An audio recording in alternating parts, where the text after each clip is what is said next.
आफरीदी साहब वरना क्या, माइक खोलें, वरना क्या मतलब, मुझे वरना तो बताइए ना वो क्या होता है। ये तरीका नहीं है आफरीदी साहब। आपने उस दिन आखिरी सेशन में जो डिप्टी स्पीकर के साथ जो बातें की हैं वो भी बड़ी गैर मुनासिब थी। मैं तो एक्शन लेते लेते रुक गया हूं। जी अता साहब आप बात करें।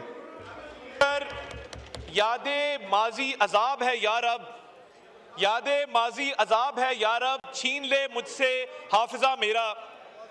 यही हाउस था और इसी हाउस के अंदर जनाब स्पीकर मैं आपको याद दिलाना चाहता हूं, आपकी कुर्सी पर असद कैसर साहब विराजमान थे और ये आधी फ्रंट लाइन जेलों के अंदर थी और मेरे लीडर ऑफ ऑपोजिशन मियां मोहम्मद शहबाज शरीफ साहब ने उस वक्त भी बड़ेपन का मुजाहरा करते हुए कहा, कोरम पॉइंट आउट कुर्सी पे जाके होता है, कोरम यहां से नहीं होता। जी आप बात कीजिए। उस वक्त लीडर ऑफ ऑपोजिशन ने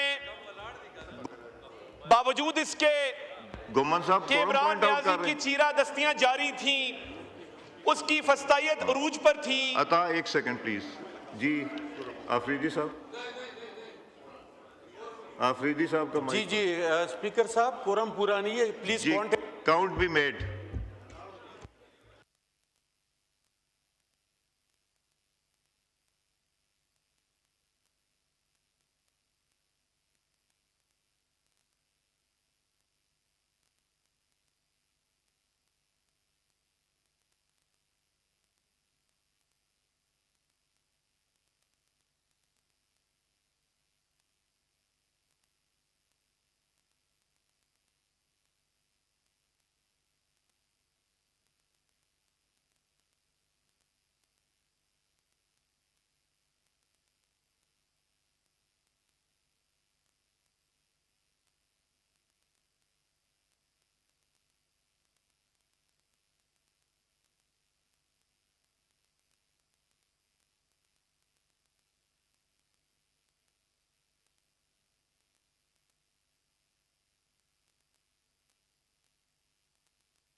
जी, the house is in order. जी, अता साहब, जनाब स्पीकर, मैं आप काउंट कर लें, हमने काउंट कर लिए हैं।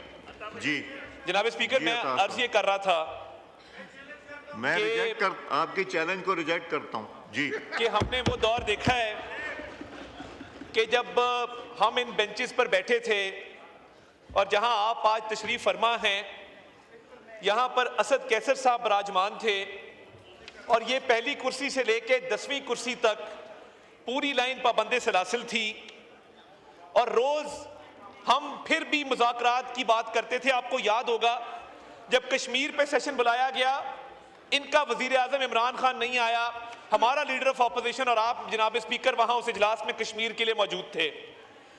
तमाम फस्तायत के बावजूद, तमाम चीरा दस्तियों के बावजूद मियां मोहम्मद शहबाज शरीफ ने इसी कुर्सी पर खड़े होकर कहा था कि मैं मिसाके मईशत करने को तैयार हूं, आओ हमारे से बात करो। और ये उस वक्त कहते थे, नारे लगाते थे, बुरा भला कहते थे, हम तो इस मुल्क की बात कर रहे थे। जनाब स्पीकर, अब भी आपने एक बार नहीं, आपने यहां से कई बार मुज़ाकरात की कॉल दी, कमेटी बनी, मरहूम इरफान सिद्दीकी साहब उसके मेंबर थे, इन्होंने उस अमल को सैबोटाज किया। इसलिए मैं कहता हूं कि यादे माजी अजाब है यार, अब छीन ले मुझसे हाफजा मेरा। इनकी जो सिलेक्टिव मेमोरी है और इनकी जो सिलेक्टिव मोरालिटी है, मेरा सब ठीक है, तुम्हारा सब बुरा है, ये इस मुल्क में नहीं चलेगा। जनाब स्पीकर, इलेक्शंस में मैं आना चाहता हूं। बाई इलेक्शन के अंदर इनकी जमात ने बॉयकॉट किया। जनाब स्पीकर, जो रिंग से बाहर था, जो मैदान में खेलने नहीं आया, उसको तनकीद का भी कोई हक नहीं है कि वो बाई इलेक्शंस पे बात करे।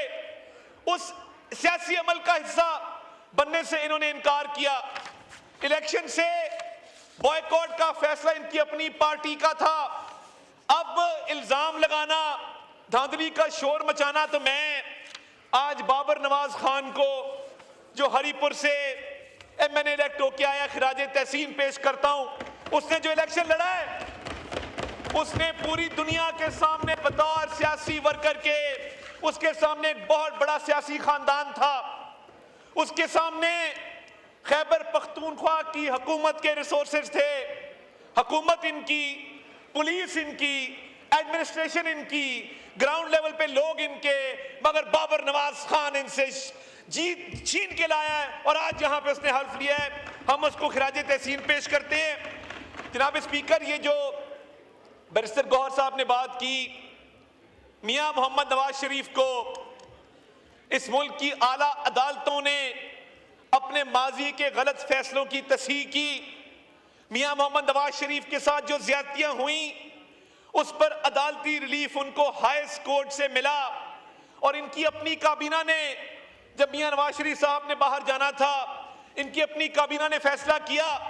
आज ये उस पर तनकीद करते हैं तो इनको अपने तर्ज अमल पर थोड़ी सी नजरसानी करनी चाहिए, थोड़ा अपने गिरेबान में भी झांकना चाहिए। और जनाब स्पीकर, ये अगर धांधली का शोर करते हैं तो मैं इनसे पूछता हूं कि तुम्हारे लीगल कागज किधर हैं? ट्राइब्यूनल के लिए तुमने क्या केस तैयार किया है? हम जितने इधर बैठे हैं, हमारे ऊपर भी ये इल्जामात लगाते थे। मेरे अपने केस में मेरे खिलाफ जो पीटीआई का उम्मीदवार था, वो 25 दफा कोर्ट से भाग चुका, एडजर्नमेंट्स ले चुका, मीडिया पे बैठ के फॉर्म 47 करते हैं और अदालतों में जाओ तो ये दौड़ लगा देते हैं। जनाब स्पीकर, ये है इनका दोहरा मयार, ये है इनके डबल स्टैंडर्ड्स कि मीडिया पे शोर मचाओ, फॉर्म 47, और जब अदालत कहे कि दस्तावेजी सबूत लेके आओ तो ये एडजर्नमेंट तारीख पे तारीख लेते हैं। जनाब speaker, I just wanted to set the record straight. और इलेक्शन के बारे से मैं इतना कहूंगा कि साफ छुपते भी नहीं, सामने आते भी नहीं। इनका जो रवैया था इलेक्शन के दौरान, हमारा बॉयकॉट है, हम इलेक्शन नहीं लड़ रहे, मगर ये हमारे मुखालिफ उम्मीदवारों के साथ मिलके पूरी कैंपेन्स चलाई सोशल मीडिया के ऊपर, मीडिया के ऊपर, ग्राउंड के ऊपर, और उसके बावजूद इनको शिकस्त फाश हुई। सियासत में कभी बॉयकॉट नहीं होता। जनाब स्पीकर, आपसे बेहतर इस बात को कोई नहीं जानता। अपनी सियासी गलती को छुपाने के लिए इस हाउस को दोष देना, आपको दोष देना, मियां नवाज शरीफ को दोष देना काबिल मुजम्मत है और एक शर्मनाक अमल है इनका। आखिरी बात मैं ये सिर्फ ये अर्ज करना चाहता हूं कि इनकी हर चीज में कॉलो फेल में तजाद है। इनके वो सोशल मीडिया अकाउंट्स जो आज फौज को टारगेट करते हैं, फील्ड मार्शल को टारगेट करते हैं और इंडिया में लाइक्स मिलते हैं, अफगानिस्तान में लाइक्स मिलते हैं। कुछ मेंबर यहां बैठ के कहेंगे हमारा इन अकाउंट से कोई ताल्लुक नहीं। जनाब स्पीकर, ये गुड कॉप बैड कॉप मिलके खेलते हैं, इनकी पूरी आशीर्वाद है, पूरी बैकिंग है उन अकाउंट्स की। तो मैं उसकी मजम्मत फ्लोर ऑफ द हाउस करना चाहता हूं कि इन्होंने जो सोशल मीडिया अकाउंट्स के जरिए कैंपेन शुरू की है वो काबिल मजम्मत है। हर पाकिस्तानी उसको रिजेक्ट करता है और इनको सोशल मीडिया की फील्ड में भी इंशाल्लाह ताला मुंह की खानी पड़ेगी। बहुत शुक्रिया जी। डॉक्टर तारिक फजल साहब, minister for parliamentary affairs, to move item number 12A।